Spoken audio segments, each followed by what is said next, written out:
भगवान राम को जो ज्ञानामृत का मंगलमय प्रसाद दे चुके हैं, वही मंगलमय प्रसाद भगवान लक्ष्मी नारायण देव की अपार कृपा से हम सबों को प्राप्त होता आ रहा है।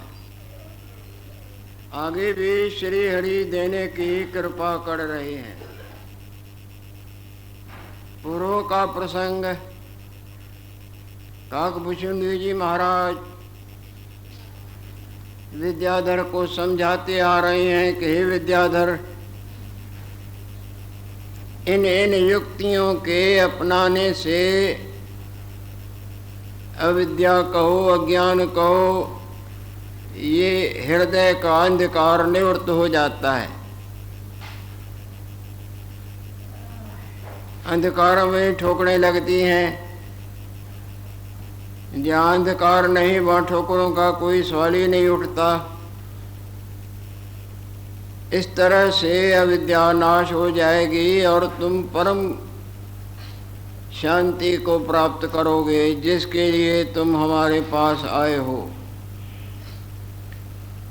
आखिरी में एक युक्ति और भी सुनाई कि ये एक ही युक्ति तुम अपनाओगे तो भी तुम्हारा काम बन जाएगा। ऊपर भिन्न भिन्न युक्तियों पर प्रकाश डाला है कि 2 पहर ऐसे खर्च करो, 1 पहर समय का ऐसे खर्च करो और 1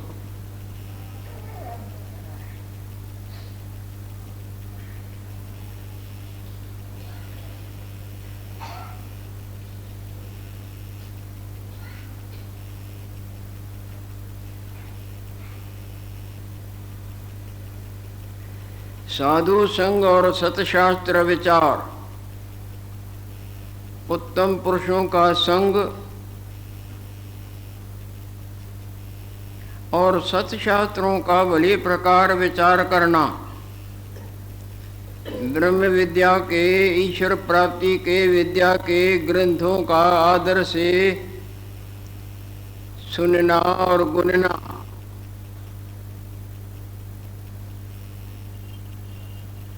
और फिर खुद यत्न करना।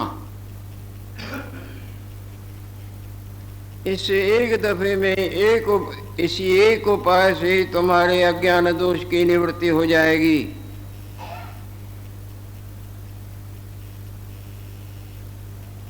इस एक के उपाय के सेवन से सब तरह की अविद्या समाप्त हो जाएगी।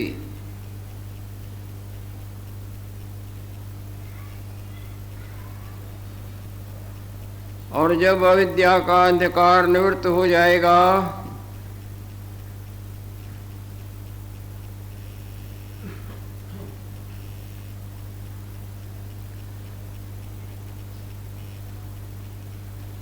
पाछे जो शेष रहता है, जिसमें सब ये नाम और नामों के अर्थ असत रूप हैं, जो अविनाशी अनंत और एक रूप है,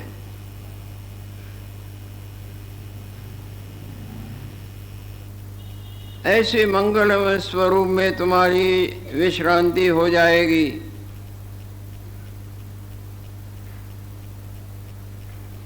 हे बस, संकल्प के उदय होने से ये सब उदय हो जाते हैं। जैसे फिल्म के चलने से सिनेमा के पर्दे पर प्राणी और पदार्थ और उनकी चेष्टाएं भासने लगती हैं, और फिल्म को उतार दें तो कुछ नहीं भासेगा।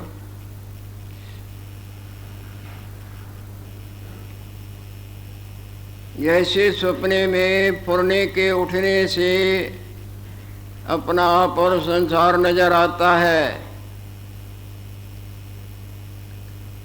और झटका खा के जग जाए, फुरना नष्ट हो जाए तो न वो अपना आप न संसार।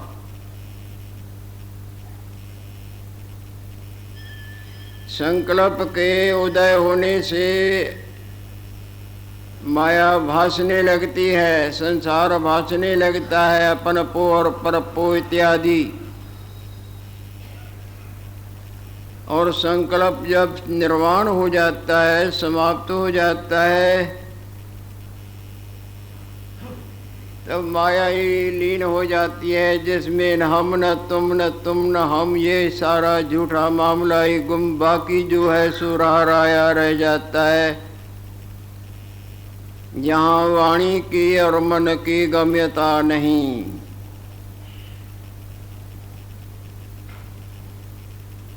हे विद्याधर, ये सारा संसार संकल्प से रचा है। जैसे सपने वाला सारा संसार पुरने से रचा था ना, पुरने से ही रचा जाता है ना। चित्ते चलती संसारो, चित्त की चलन संसार, और चित्त के चलन की निवृत्ति आत्म पद में विश्रांति। चित्त के चलन से जो भी ये सुख रूप समझ के ग्रहण करता है, आखिरी में उब ही जाता है। और चित्त की चलन जहाँ शांत हो जाती है, तो जिसकी इसको इच्छा है वो सहज ही प्राप्त हो जाता है। जैसे गाढ़ निद्रा में चित्त की चलन दब जाती है, तो बाकी आनंद रहता है ना।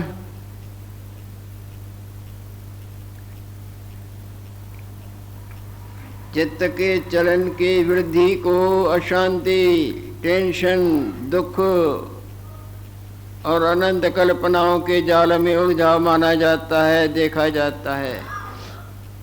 और जितना चित्त की चलन शांत, उतना आनंद की प्राप्ति का ये अनुभव करता है।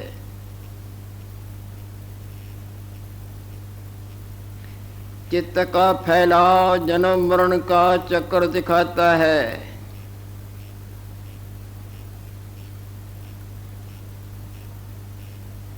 जैसे सपने में चित्त का फैलाव क्या क्या न दिखाता है, और नींद आती जाए, गाढ़ निद्रा में पहुंचते जाए, चित्त का चलन दब दब दब दबता जाए, तो अशांति ही दूर हो जाती है। जितने भी संसार के भोग हैं, उनमें जब चित्त की जितनी चलन शांत होगी, उतना उससे आनंद का अनुभव समझ में आएगा। दरअसल में उसमें आनंद नहीं, आनंद चित्त के चलन के निवृत्ति में है।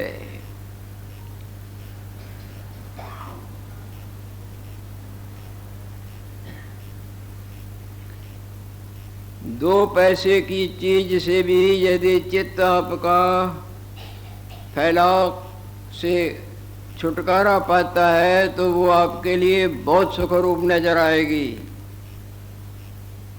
और बहुत कीमती वस्तु भी चित्त की चलन दबी नहीं, बढ़ी तो वो शांति नहीं, अशांति दे ही रहेगी।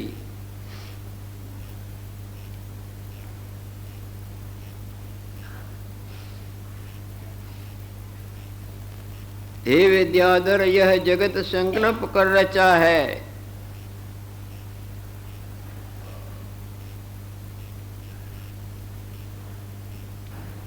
देखो आकाश में सूर्य नारायण निराधार खड़े हैं ना।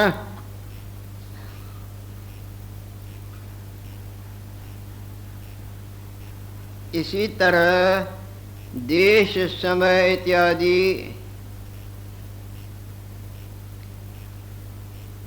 के अपेक्षाते रहत यह मन मात्र स्थित है।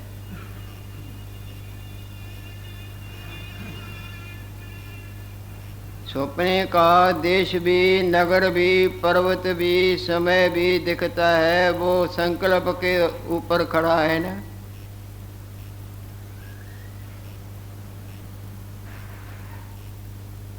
इसी तरह ये भी संकल्प कर हमको अपना आप और संसार दिखता है।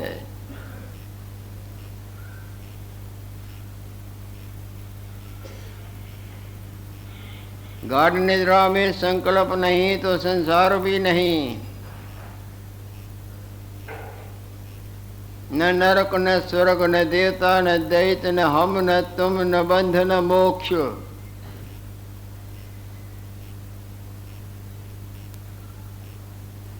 सिनेमा घर में फिल्म न लगा तो कुछ भी नहीं, और फिल्म लगा तो तरह तरह की माया नगर पर्वत इत्यादि वो उस छाया के ऊपर खड़े हैं ना। पर्दे पर तो कुछ भी नहीं, फिल्म की छाया के ऊपर वो पर्वत भी खड़े हैं तो नगर भी खड़े हैं। जैसे आपके सपने में के फुरने पर संसार खड़ा नजर आता है, और फुरने को झटका दें या दब जाए तो संसार ही नजर नहीं आएगा।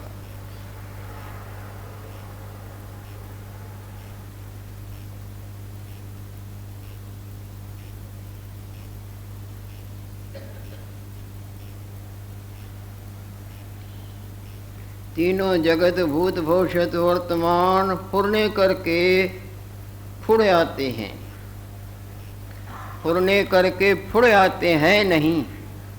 जैसे सपने वाला फुड़ आया है न संसार, है तो नहीं, इसी तरह मन करके ये फुड़ आया है, वस्तु नहीं है।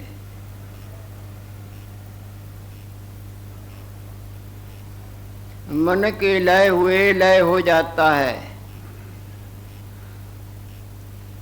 मन गाढ़ निद्रा में लय हो जाए तो वो फुड़ा हुआ संसार जो सत्य की तरह नजर आता था वो लय हो जाता है ना।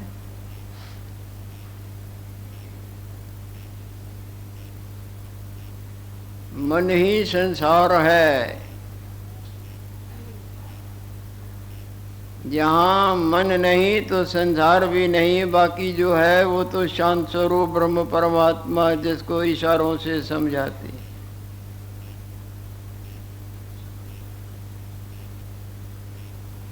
मन के लय हुए लय हो जाता है। चित्ते चलती संसारो निश्चय मोक्ष उच्यते।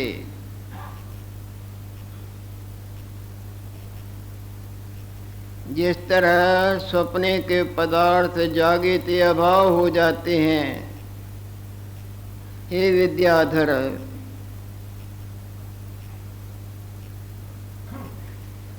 ब्रह्म रूपी वन में एक कल्प वृक्ष है जिसकी अनेक शाखाएं हैं।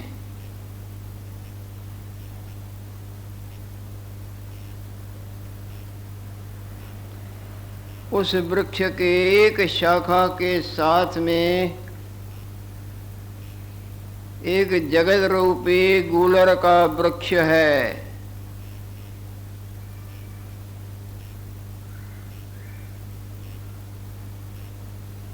गूलर फल ऐसा होता है जिसमें बहुत बारीक बारीक जीव रहते हैं। एक जो फटे तो समझो जड़ी लग जाए, उड़ते जाएं।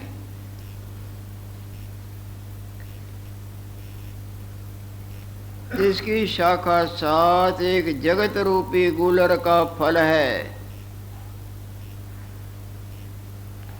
जिस फल में जैसे गूलर में वो अनंत मच्छर, इसी तरह इस जगत रूपी गूलर के फल में देवता दैत्य मनुष्य पशु पंखी आदि को मच्छर हैं।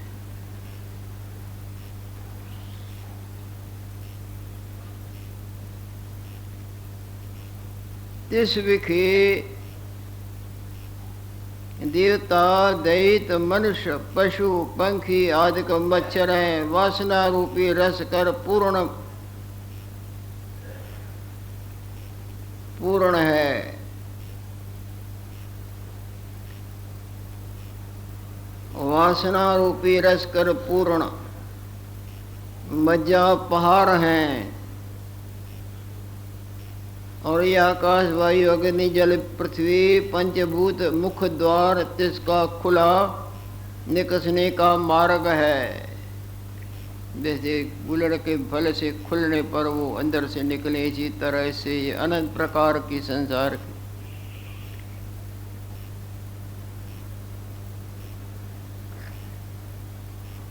इत्यादि सुंदर रचना बनी है।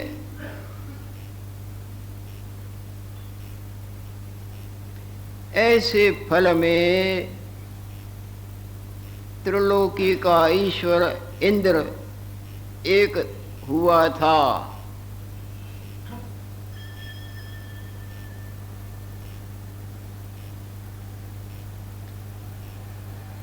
उस इंद्र पर गुरु की कृपा हुई।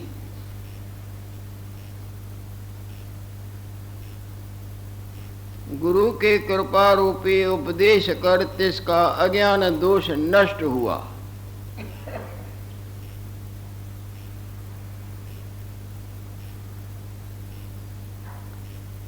फिर उस इंद्र की और दैत्यों की आपस में आके युद्ध लगी।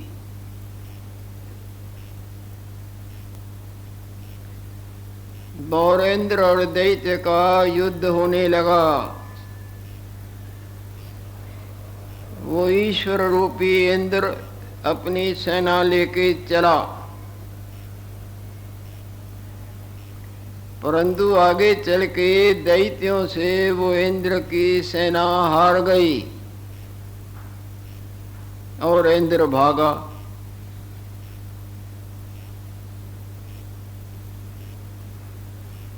दसों दिशाओं में, नीचे ऊपर कोने और चारों तरफ खूब वो घूमा भागा। दसों दिशा विखे वो इंद्र भागता फिरा, परंतु जहां जावे वहां दैत्य उनका पीछा न छोड़ें।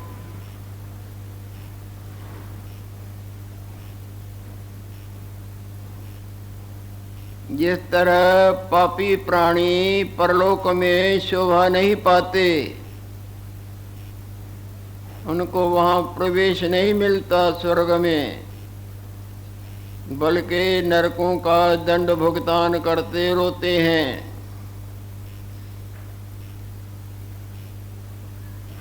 इंद्र भागा, दसों दिशा विखे भ्रमता रहा, जहां जावे तहां दैत्य चले आवे।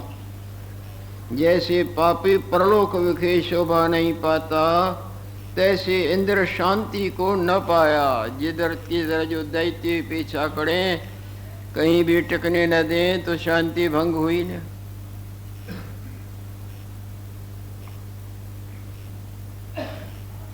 तब उस इंद्र ने स्थूल रूप को छोड़ के अंतवाहक रूप, सूक्ष्म रूप, वासना रूप धर के सूर्य की जो किरणें हैं ना, उन किरणों में प्रवेश किया।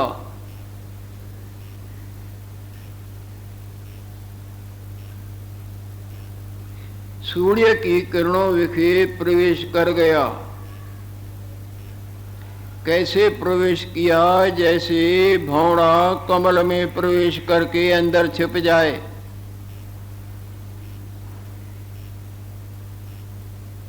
जैसे कमल विखे भौरा प्रवेश करे, तैसे प्रवेश किया। उसके अंदर सूर्य नारायण की किरणों में प्रवेश करने पर वो बाहर युद्ध का प्रसंग ही उससे भूल गया।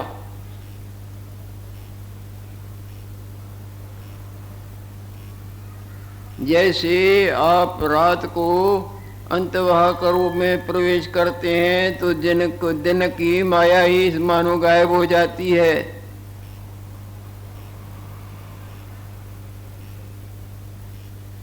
वहां युद्ध का वृत्तांत इसको विस्मरण हो गया और वहां अपने को एक मंदिर विखे बैठा अनुभव किया।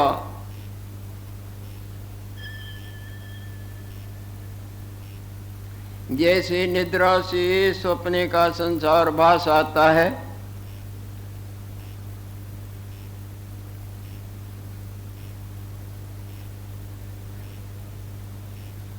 और वहाँ इसको रत्न मणियों से जड़े हुए दिव्य दिव्य स्थान नजर आवें और वहाँ आनंद पूर्वक बैठ के जैसे प्राणी जीवन यात्रा काटते हैं इसी तरह काटने लगा।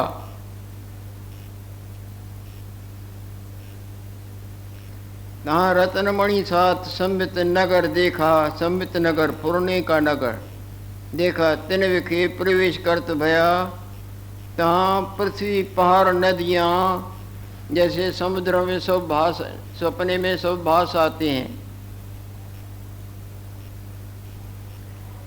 तहाँ पृथ्वी पहाड़ नदियाँ चंद्र सूर्य त्रिलोकी इसको भासने लगी।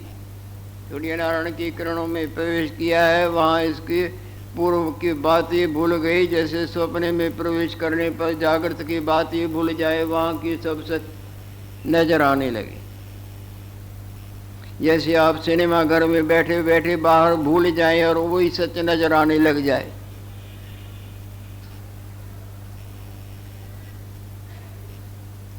इसको भासने लगी।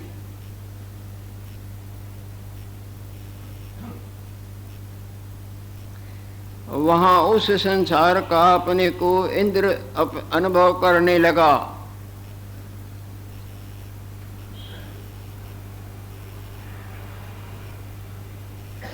सपने में जैसे परिवार और धन और भोग इत्यादि दिख जाएं,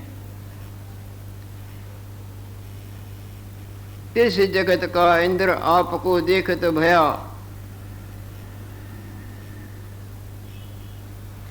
वहाँ सुंदर सुंदर भोग ऐश्वर्य तरह तरह के सुखों से अपने को सुखी अनुभव करने लगा। भोग ऐश्वर्य कर संपन्न है, इंद्र स्थित हूँ। अपने को वहाँ देवताओं का राजा देवराज इंद्र अनुभव करने लगा। जैसे स्वप्न जागृत का कंगाल सपने में राजा अपने को अनुभव करे।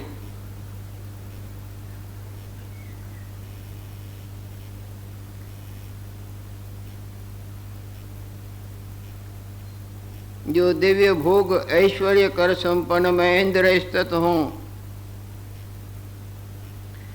सो कुछ अरसे के बाद वहाँ शरीर को त्यागा।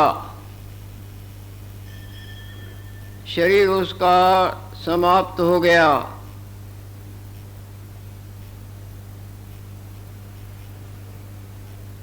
जैसे तेल समाप्त हो जाता है तो दीपक भी बुझ जाता है।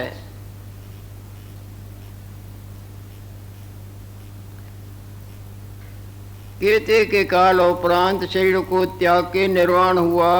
जैसे तेल ते रहते दीपक निर्वाण होता है, तो वहाँ कुंद नाम पुत्र उसका इंद्र हुआ। वहाँ अपने परिवार से संपन्न हो गया था। देखता था जैसे सपने में परिवार दिखे। क्या गजब की इनकी लीला है। ये महान, जिनको पूर्ण पुरुष कहा जाए, महान जागृत कहा जाए। तहाँ कुंद नाम पुत्र उसका इंद्र हुआ और वो राज करने लगा। उसके बाद उसका एक पुत्र और हुआ, तो वहाँ कुंद नाम के इंद्र का शरीर भी शांत हो गया। कुंद नाम इंद्र शरीर को त्याग कर परम पद को प्राप्त हुआ। तिसका पुत्र राज करने लगा। और तिसका पुत्र और हुआ। इसी प्रकार हजारों पुत्र ही कर राज करते रहे हैं। इसी प्रकार हजार सहस्रों पुत्र होकर राज करते रहे। उनके कुल के यह हमारा इंद्र राज करता है। उनके कुल में ये हमारे संसार का जो इंद्र है ना, वो राज कर रहा है।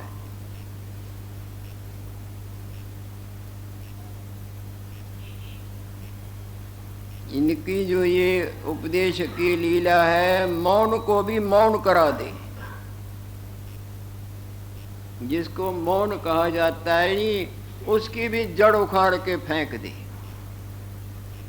कहाँ तो वो कल्पना गुलर के वृक्ष का